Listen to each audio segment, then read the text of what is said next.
Comment atteindre notre inconscient et défaire nos schémas répétitifs ou d'auto-sabotage? Alors bonjour, Karine Bouteilly, hypnothérapeute, coach de vie, énergéticienne. Je vais vous parler aujourd'hui de mon point de vue et du cheminement qu'il m'a fallu pour arriver à des techniques thérapeutiques que j'ai expérimentées tout d'abord sur moi en tant que patiente, puis ensuite consultante.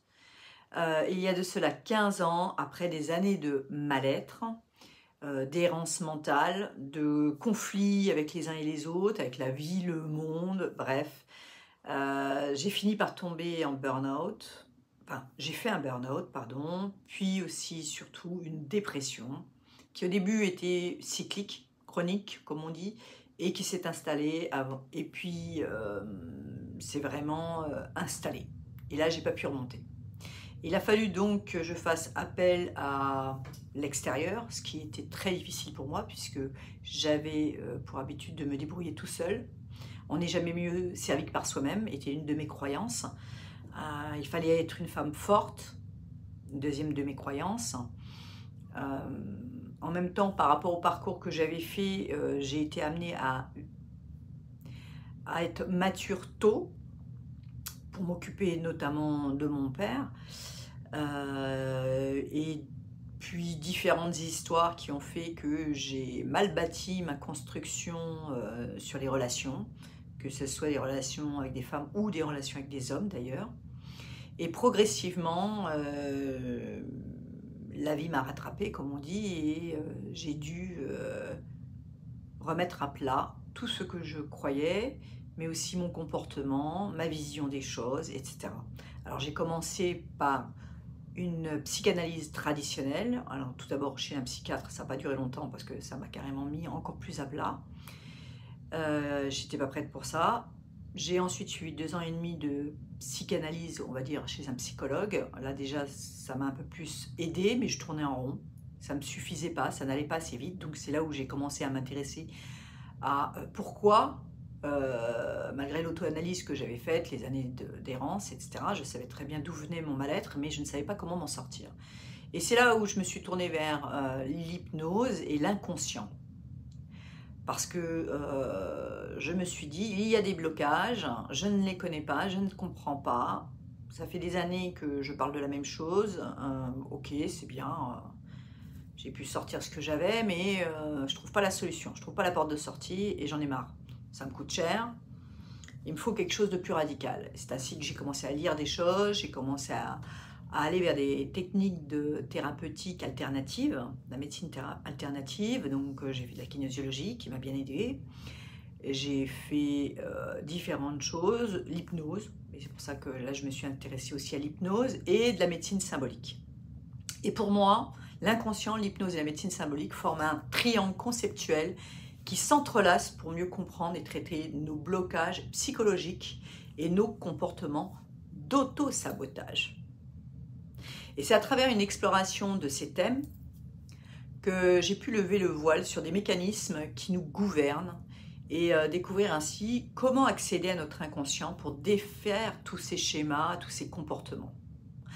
Alors je voudrais vous parler d'abord de l'inconscient parce que c'est par là que j'ai commencé. L'inconscient, c'est le terrain caché de notre psyché. Il est défini par Sigmund Freud comme un espace mental où se cachent des pensées, des désirs inassouvis, des souvenirs traumatiques. Ce réservoir d'éléments est refoulé dans notre inconscient et il influence fortement notre comportement au quotidien et évidemment souvent sans que nous en soyons conscients. Parfois, je me souviens que je me mettais en colère, je ne savais même pas pourquoi. J'étais dans cette forme de colère permanente et il suffisait vraiment de 3 fois rien pour que j'explose. Vous voyez, c'est une forme de réaction instinctive, non contrôlée, non consciente. Je pourrais vous donner un tas d'exemples comme ça que j'ai eu au fil de ma vie. On sait aujourd'hui que l'inconscient abrite les émotions, justement. Et des émotions que, justement, nous n'avons pas pu traiter. Mais c'est pas que ça, c'est aussi les peurs profondes. Et enfin, des croyances limitantes. Par exemple, si une personne a subi un traumatisme, il peut se retrouver à éviter des situations similaires par un mécanisme de protection inconsciente. J'ai eu il y a quelques années une personne aussi qui est venue me voir parce qu'elle ne pouvait plus faire son travail, parce qu'un jour, il lui est arrivé un problème au grand regard de ses chefs. Elle s'est évanouie. Et cette personne ne pouvait plus du tout refaire ces mêmes postures. C'était, bon, sans donner son nom, je vais donner la situation. C'est un militaire qui doit faire donc des gardes à vous. Et une fois, sous un soleil de plomb, il s'est trouvé mal, parce qu'il faut rester des heures, et il est tombé. En pleine comment je pourrais dire, en pleine parade. Ça lui a mis un tel trauma qu'il ne pouvait plus faire des parades, se tenir debout devant des chefs, devant leur regard. Il se mettait à paniquer, il se mettait à trembler, il a dû se bourrer de médicaments pendant des années. Voilà une forme de trauma que notre inconscient garde bien refoulé. Et en plus, une croyance se met dessus, c'est-à-dire qu'on anticipe la peur que l'on va tomber. Vous voyez? Donc ça va très loin. Donc l'impact sur le comportement, les conflits internes entre notre conscient, on est conscient de la situation, et l'inconscient peut se manifester donc sous forme différente, et ça devient donc un mal-être persistant, et qui va être le reflet de tout ça, donc de nos angoisses non exprimées par exemple, tu vois. Donc Freud a mis en lumière le fait que nos rêves aussi pouvaient être également un moyen d'accès à ces émotions refoulées, nous permettant ainsi d'aller explorer, on va dire, un peu notre psyché. Alors les thérapies psychanalytiques, comme j'ai fait, qui va essayer d'exposer les pensées cachées, facilitent le cheminement vers une meilleure autocompréhension, une résolution de ces tensions, de ce mal-être interne. C'est ainsi que l'hypnose permet d'atteindre cette partie inconsciente en nous mettant dans un état modifié de conscience. C'est pour ça que je me suis formée à l'hypnose, que j'ai reçu des séances d'hypnose pour pouvoir atteindre des comportements, pour pouvoir atteindre des parties refoulées que je ne me souvenais même pas. Mais cependant, à un moment donné, ça a commencé à stagner. Et lorsque ces explorations deviennent stagnantes, d'autres méthodes doivent être envisagées. L'hypnose a été une clé pour déverrouiller l'inconscient. Car grâce à cet état modifié de conscience, dans lequel l'individu devient particulièrement réceptif aux suggestions, c'est un état notamment de relaxation très profonde, où l'esprit permet de lâcher son contrôle. C'est vraiment une méthode efficace. Ainsi, par exemple, le thérapeute peut proposer des suggestions qui aident à ramener à la surface donc, ces traumas. Mais ensuite, il peut suggérer la visualisation, la mise en application de la situation. Donc, pour cette personne dont je vous ai parlé, je l'ai mise sous hypnose et je lui ai fait revivre le trauma, mais en toute sécurité. Je lui ai fait dépasser cette impossibilité de devoir tenir devant ses chefs pendant des heures sous le soleil. Et je lui ai fait revivre jusqu'à temps qu'à l'intérieur, ce soit ancré l'inconscient, ne faisant pas la différence entre ce qui est vrai et ce qui n'est pas vrai. Ça a permis à cette personne de pouvoir dépasser sa peur, cette angoisse, cette anxiété de je dois y aller, il va m'arriver ça. Et petit à petit, nous avons fait ce qu'on appelle les jeux de rôle, donc sous hypnose tout d'abord, puis ensuite dans la réalité.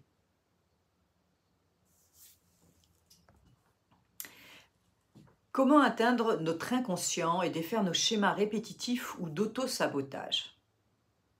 Alors bonjour, Karine Bouteilly, hypnothérapeute, coach de vie, énergéticienne.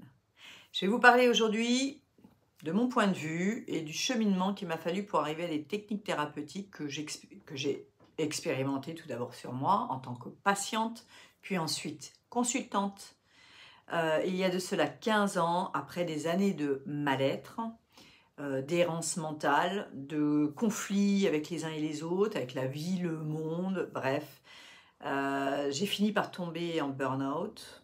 Enfin, j'ai fait un burn-out, pardon, puis aussi, surtout, une dépression, qui au début était cyclique, chronique, comme on dit, et qui s'est installée avant. Et puis, c'est vraiment installé. Et là, j'ai pas pu remonter. Il a fallu donc que je fasse appel à l'extérieur, ce qui était très difficile pour moi, puisque j'avais pour habitude de me débrouiller tout seul. On n'est jamais mieux servi que par soi-même, était une de mes croyances. Il fallait être une femme forte, une deuxième de mes croyances. En même temps, par rapport au parcours que j'avais fait, j'ai été amenée à être mature tôt, pour m'occuper notamment de mon père. Et puis différentes histoires qui ont fait que j'ai mal bâti ma construction sur les relations, que ce soit des relations avec des femmes ou des relations avec des hommes d'ailleurs. Et progressivement, la vie m'a rattrapée, comme on dit, et j'ai dû remettre à plat tout ce que je croyais, mais aussi mon comportement, ma vision des choses, etc. Alors j'ai commencé par une psychanalyse traditionnelle. Alors tout d'abord chez un psychiatre, ça n'a pas duré longtemps parce que ça m'a carrément mis encore plus à plat. J'étais pas prête pour ça. J'ai ensuite suivi 2 ans et demi de psychanalyse, on va dire, chez un psychologue. Là déjà, ça m'a un peu plus aidée, mais je tournais en rond. Ça ne me suffisait pas, ça n'allait pas assez vite. Donc c'est là où j'ai commencé à m'intéresser à pourquoi, malgré l'auto-analyse que j'avais faite, les années d'errance, etc., je savais très bien d'où venait mon mal-être, mais je ne savais pas comment m'en sortir. Et c'est là où je me suis tournée vers l'hypnose et l'inconscient. Parce que je me suis dit, il y a des blocages, je ne les connais pas, je ne comprends pas. Ça fait des années que je parle de la même chose. Ok, c'est bien, j'ai pu sortir ce que j'avais, mais je ne trouve pas la solution, je ne trouve pas la porte de sortie et j'en ai marre. Ça me coûte cher, il me faut quelque chose de plus radical. C'est ainsi que j'ai commencé à lire des choses, j'ai commencé à aller vers des techniques thérapeutiques alternatives, la médecine alternative. Donc j'ai fait de la kinésiologie qui m'a bien aidée. J'ai fait différentes choses, l'hypnose, et c'est pour ça que là je me suis intéressée aussi à l'hypnose, et de la médecine symbolique. Et pour moi, l'inconscient, l'hypnose et la médecine symbolique forment un triangle conceptuel qui s'entrelacent pour mieux comprendre et traiter nos blocages psychologiques et nos comportements d'auto-sabotage.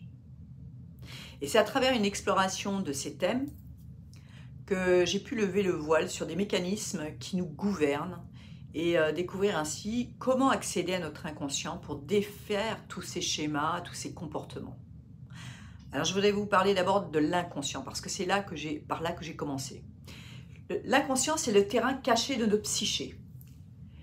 Il est défini par Sigmund Freud comme un espace mental où se cachent des pensées, des désirs inassouvis, des souvenirs traumatiques. Ce réservoir d'éléments est refoulé dans notre inconscient et il influence fortement notre comportement au quotidien et évidemment souvent sans que nous en soyons conscients. Parfois, je me souviens que je me mettais en colère, je ne savais même pas pourquoi. J'étais dans cette forme de colère permanente et il suffisait vraiment de 3 fois rien pour que j'explose. Vous voyez, c'est une forme de réaction instinctive, non contrôlée, non consciente. Je pourrais vous donner un tas d'exemples comme ça que j'ai eu au fil de ma vie. On sait aujourd'hui que l'inconscient abrite les émotions, justement.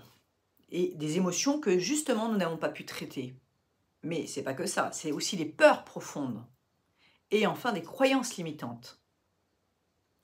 Par exemple, si une personne a subi un traumatisme, il peut se retrouver à éviter des situations similaires par un mécanisme de protection inconsciente. J'ai eu il y a quelques années une personne aussi qui est venue me voir parce qu'elle ne pouvait plus faire son travail, parce qu'un jour, il lui est arrivé un problème au grand regard de ses chefs. Elle s'est évanouie. Et cette personne ne pouvait plus du tout refaire cette même posture. C'était, bon, sans donner son nom, je vais donner la situation. C'est un militaire qui doit faire donc des gardes à vous. Et une fois, sous un soleil de plomb, il s'est trouvé mal, parce qu'il faut rester des heures, et il est tombé. En pleine comment je pourrais dire, en pleine parade. Ça lui a mis un tel trauma qu'il ne pouvait plus faire des parades, se tenir debout devant des chefs, devant leur regard. Il se mettait à paniquer, il se mettait à trembler, il a dû se bourrer de médicaments pendant des années. Voilà une forme de trauma que notre inconscient garde bien refoulé. Et en plus, une croyance se met dessus, c'est-à-dire qu'on anticipe la peur que l'on va tomber. Vous voyez? Donc ça va très loin. Donc l'impact sur le comportement, les conflits internes entre notre conscient, on est conscient de la situation, et l'inconscient peuvent se manifester donc sous forme différentes, et ça devient donc un mal-être persistant, et qui va être le reflet de tout ça, donc de nos angoisses non exprimées par exemple, tu vois. C'est ainsi que l'hypnose permet d'atteindre cette partie inconsciente en nous mettant dans un état modifié de conscience. C'est pour ça que je me suis formée à l'hypnose, que j'ai reçu des séances d'hypnose pour pouvoir atteindre des comportements, pour pouvoir atteindre des parties refoulées que je ne me souvenais même pas. Mais cependant, à un moment donné, ça a commencé à stagner. Et lorsque ces explorations deviennent stagnantes, d'autres méthodes doivent être envisagées. L'hypnose a été une clé pour déverrouiller l'inconscient.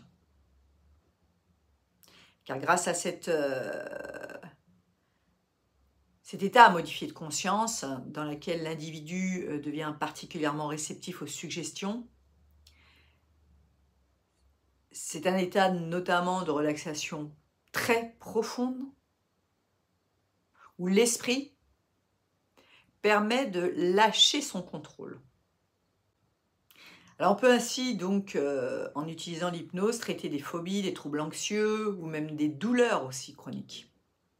En dissipant les mécanismes de défense de la conscience, nous pouvons avoir accès direct à l'inconscient. Mais, comme je vous l'ai dit, elle ne garantit pas toujours la dissolution des schémas répétés. Il y a parfois des schémas profondément ancrés qui peuvent subsister malgré l'hypnose. Et il est crucial de reconnaître que l'exploration des traumatismes passés peut être difficile, car le contrôle maintenu par le consultant peut entraver le processus de libération. Et c'est là qu'intervient, pour moi, la médecine symbolique. Car la médecine symbolique va déceler les événements marquants. C'est une approche, pour moi, complémentaire à l'hypnose et la psychanalyse. Elle s'intéresse à l'historique de vie du consultant et aux événements marquants qui peuvent avoir figé son évolution. Grâce aux baguettes coudées, qui est un outil de radiesthésie, le thérapeute peut se brancher, si je puis dire, avec l'énergie, l'aura, la bulle énergétique, comme on dit, du consultant. Et on va se brancher, se connecter, on va dire de cœur à cœur ou d'âme à âme, appelez ça comme vous voulez, ou d'énergie en énergie. Quoi qu'il en soit, les baguettes détectent, comme elle peut détecter de l'eau et la vibration de l'eau sous terre, les baguettes vont détecter ce qui est enfoui au plus profond, puisque l'inconscient, c'est un petit peu les tests de kinésiologie, en quelque sorte. C'est un peu pareil, c'est-à-dire que le corps va réagir. Et là, quand la personne est touchée, quand on va être sur les bonnes dates ou sur le bon trauma, les baguettes vont se fermer. C'est comme si à l'intérieur, le cœur faisait « Ih !» et quelque chose qui m'a touché à ce moment-là. Et même si la personne, dans sa conscience, a dit « Non, non, tout va bien !» Et là, vous avez les baguettes qui font « Bah non, ça va pas. Qu'est-ce qui s'est passé ?» Et c'est ainsi que nous allons pouvoir dépasser les blocages.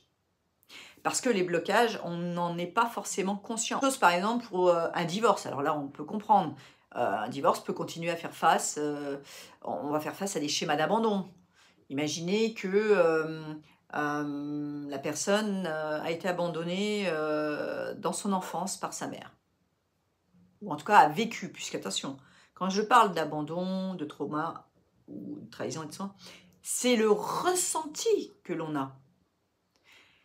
Ce n'est pas forcément la même réalité pour quelqu'un d'autre. D'ailleurs, je vous renvoie aux vidéos que j'ai fait l'année dernière sur les 5 blessures de Louise Bourbeau.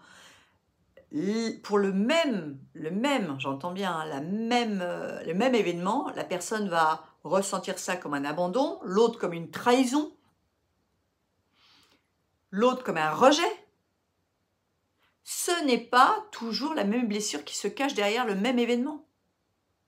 Il faut bien comprendre que ça va dépendre de la personne, de ce qu'elle a vécu, de son schéma et aussi de ce pourquoi elle est venue dans cette incarnation, dépasser. Ou, oui, dépasser, je dirais en quelque sorte dépasser, même si ce n'est pas tout à fait le bon terme. Bref. Les baguettes coudées vont utiliser soit des dates, soit des symboles. Donc la médecine symbolique utilise des symboles tels que par exemple l'eau, qui représente donc les émotions et les traumas. Une inondation symbolique pourrait désigner un débordement émotionnel, par exemple, tandis qu'une fuite d'eau pourrait faire plutôt des références à des sentiments refoulés. Alors j'en parle personnellement, pourquoi ça? Parce que j'ai eu ça il y a 15 jours, là, enfin il y a une semaine de ça, et je me suis un petit peu bagarrée avec l'eau chez moi pendant 15 jours. Ça m'a mis quand même dans des sacrés états. Et en même temps, si je remonte cette dernière année, il est clair que j'ai eu comme un débordement d'émotions. J'ai beaucoup cumulé, personnellement, et à un moment donné, ça a explosé. Et comme je ne suis pas forcément quelqu'un qui va déborder à l'extérieur, c'est-à-dire qui va pleurer facilement, bah c'est un peu, puisque notre habitat est notre miroir, c'est ma maison qui a débordé. Voilà, tout simplement. Parce que, pour ceux qui ne le savent pas encore, notre habitat est notre corps. C'est un miroir. Tout ce qui vous arrive chez vous, vous pouvez le transposer à vous. Il y a une interprétation. Idem pour votre voiture. Et oui, votre voiture est aussi votre corps. On pourrait même le faire avec un sac à main pour une femme. Tout ce qui nous entoure est notre reflet, nous reflète en partie. Qu'on le croit ou qu'on ne le croit pas. En tout cas, ce qui est très surprenant, et je peux vous l'assurer pour être passé entre les mains à l'époque de de thérapeutes qui utilisaient les baguettes coudées à laquelle je me forme depuis déjà maintenant plus de 3 ans, 4 ans même, je peux vous assurer que c'est bluffant, c'est tout simplement bluffant. Alors j'adore l'hypnose, et je pense que dans certaines conditions, l'hypnose suffit à débloquer certains traumas, à remettre un autre ancrage, à aider dans le stress notamment. Je préfère utiliser l'hypnose pour le stress par exemple, pour les insomnies aussi. Mais la problématique de l'hypnose en effet, c'est qu'elle ne donne pas de sens. Et parfois il faut mettre du sens à nos traumas, à nos comportements qui se répètent et qui se répètent et qui se répètent. Grâce aux baguettes, il devient maintenant possible d'interroger notre histoire personnelle à travers le prisme du symbolisme pour rétablir justement l'équilibre émotionnel.